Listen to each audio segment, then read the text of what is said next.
You guys may notice the stock market. When I was young, it was as low as 4 or 5,000 in overall value when I was a young guy. Maybe 6,000 when I was a kid.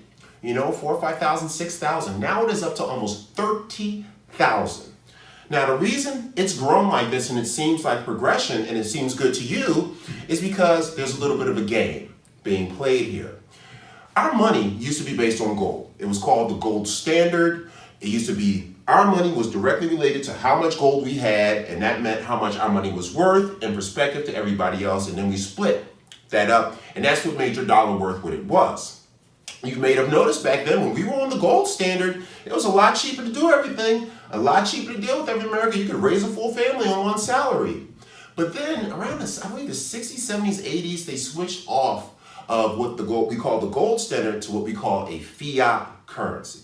So our American money right now is no longer backed by gold like it was back in the day. It is backed by the confidence that America will continually produce. Now I'm going to tell you one thing, and nobody will tell you this. Only the regular guy president will.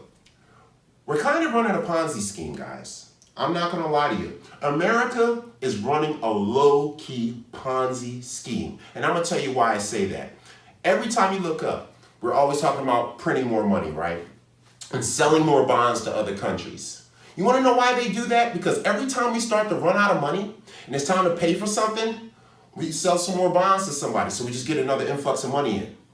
Or we get in trouble again, we print out some more fake money, and all that does, when we get more bonds, when we get that fake money, you know what that actually does? It actually waters down the overall worth of the dollar. That's why things get more expensive every year. That's why you see gas skyrocketing all the time. That's why prices are always going up. That's why it's more expensive every year. Because every year they're printing more money, selling more bonds, and spreading your American overall value out thin. It's like somebody pouring water into a liquor bottle to sell it to the whole room. So everybody thinks they got a little liquor, but the guy who's actually got the bottle, who's pouring water in, he's really the only one getting drunk because he's taking the majority of it. And so that's why you see these NBA contracts and these other contracts. They seem so big, and the money that entertainers make, it seems so ridiculously large than anybody before. No, it's actually the same as people made back in the 80s and 70s. It's just we watered down the money so much that $1 million today looks like $5 million. But it still has no more worth than that $1 million had 10, 15, 20 years ago.